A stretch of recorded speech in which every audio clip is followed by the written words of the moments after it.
Hello, fam. Once again, this Big Stan in his sit down, stand up. Appreciate you guys turning in. Appreciate all the likes. Hey, look, anybody ever tell you or mention the term uh, people are like sheep?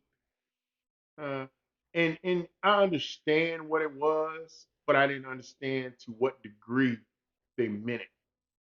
So I was invited to a rodeo in Houston, Texas. Shout out to Candy Eastman, the family up there. Love you guys. Can't wait to the next one. So, and it was a black rodeo, and I didn't know there was such a thing. But that's why we need to get our ass out of our mama house, get out the basement, and go somewhere. Stop just going to Florida. Ain't shit in Florida. We done seen everything you need to see in Florida. Go somewhere where they got some culture. You know what I'm saying? Houston, you gonna find more culture in Houston, you know, than you can find more in Houston than you will Florida. That's the point. So I'm at this rodeo, right? So I'm looking at the cows and the horses and them being thoroughly entertained. So they said, "All right, it's time for mutton busting." I'm like, "Mutton? What is a fucking mutton?" So I'm like, I can't wait to see what a mutton is. So uh, they bring these kids out. I don't think any one of them's over 5, maybe 6. They were really little. They were really little kids, right?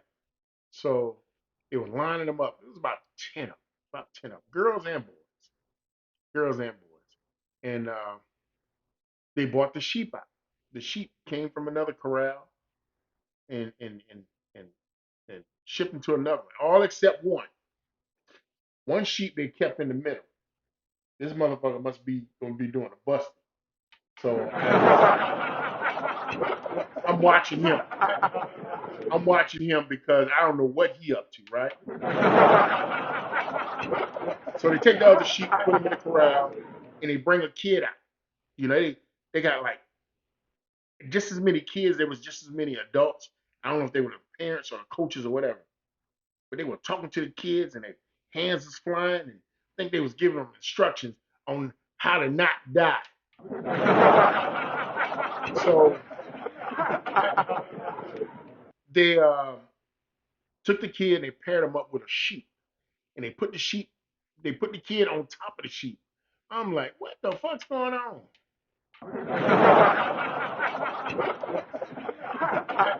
So they guided the kid's hands around the sheep so the kids can like hold on. So I'm like, I don't know what a mutton is. I ain't seen no mutton truck outside. I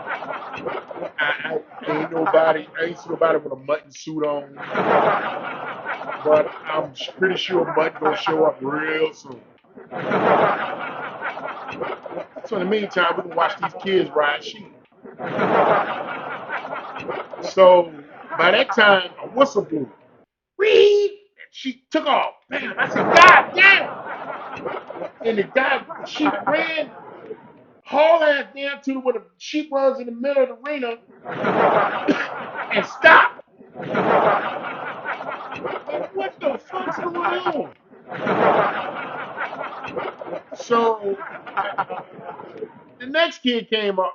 I'm thinking each between sheep rides, there was gonna be some mutton busting, but there wasn't.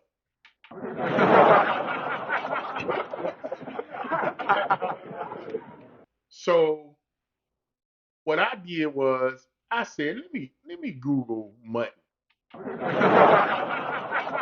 So I Google mutton. What the hell is fucking sheep meat? I'm like, man, you should have told me that. I'd have bought a plate. I love me some lamb.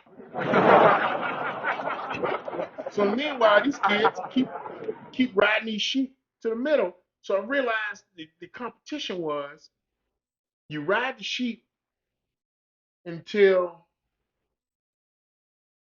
the sheep knocks you off, and whoever stays on it long is the winner. I mean, you can't get no simpler than that. I, you know, I just commend those kids.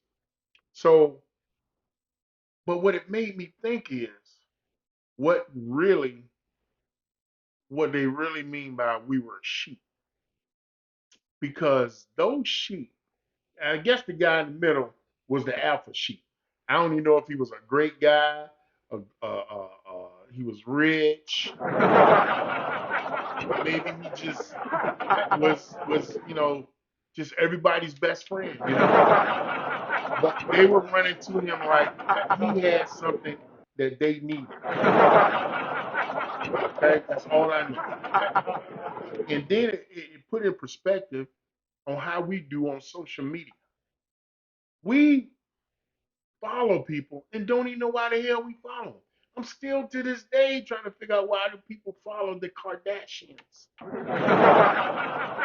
They don't do nothing. They don't cook no food. They don't uh, do no basket weaving. They don't box. They don't wrestle. What the hell do we follow them for? I ain't even seen one of them dance yet. So I use myself as a tool to figure out what is behind follow. So I'm looking at my uh, posts, I have videos that I shared, and people was like, yeah, hey, be stand for. I looked at your video, I like it, and I'm following you. And here go my dumb ass. I'm gonna follow you back. I'm like, you stupid motherfucker. Why did you follow somebody that's following you? I don't know. Because if you following him and he following you, more than likely y'all going to two different goddamn directions. That sounds like some stalking shit to me. That's what it sounds like. So if you got 2,000 followers, now what? You just got a lot of motherfuckers following you, knowing what the hell your dumb ass doing or not doing.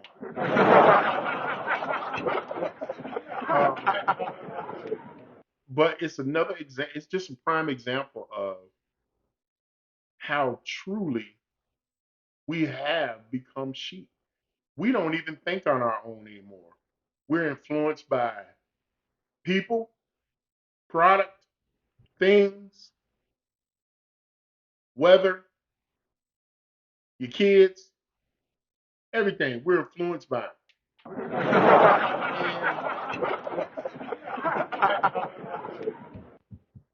we gotta wake up. We gotta wake up from this shit because, uh, like an advertisement, Dawn comes out with a new dish detergent with a squeeze with the top that you ain't got to open, you just squeeze it. And they making it sound like they even put up there 4 times stronger. 4 times stronger for what? It's the same shit you got in the regular bottle. But we as sheep buy this shit because they said it was 4 times heavier. I had a friend even bragging about she had a new Dawn. And I'm just looking at this bitch and I'm like, no, I don't think that's something you need to brag on. Brag on getting a brand new car, you know, getting a new set of breasts that turned out right, but not dish detergent. You know, Shaq. Because when they're influencing us, when they're trying to get us to do something, a lot of times they'll use celebrities to do it. They got Tom Selleck up there convincing people, older people, to go on this thing called a reverse mortgage. I ain't the smartest cookie in the bag. But when you start paying me for my own house, something wrong. And they tell you when you die, you can buy it back. How the fuck I'm gonna do that? I'm dead, bitch. So you making me sell you my house and you paying me back what I already have.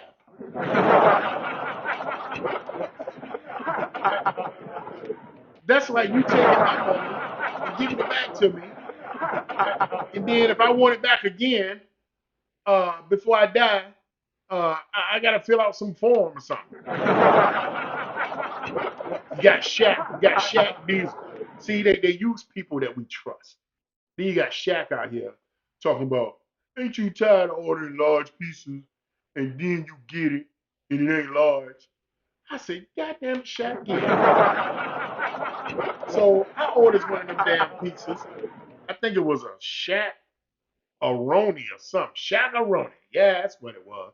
Shaq-a-roni. So I ordered a Shaq-a-roni. I'm like, this gonna be huge. I'm like, I'm gonna have to eat this shit outside. It's gonna be so big, it ain't gonna fit in my house. So I get the damn pizza, and it's in a regular box. I'm like, all right, it's a regular box. So I'm like, I said maybe it's folded over, so when I open the box, it'll just flap out and shit. It'll be like 18 inches wide. I opened that motherfucker. That bitch was regular as hell. And see, that's what we do, man. We are a bunch of sheep because we let so many things influence us. We no longer have an opinion of our own. We go with the majority. You know, somebody say, Trump the best president that ever lived. And just because somebody said it, you gonna cash in on this shit. Do your research. Do your research. Cause this following shit, this some mental health shit. I'm telling you. I'm gonna follow you and you follow me. That ain't gonna work. That's why Christopher Columbus got lost. He was probably following somebody that was following him. Hey, thanks for listening to me today. This Big Stan, and like and follow me.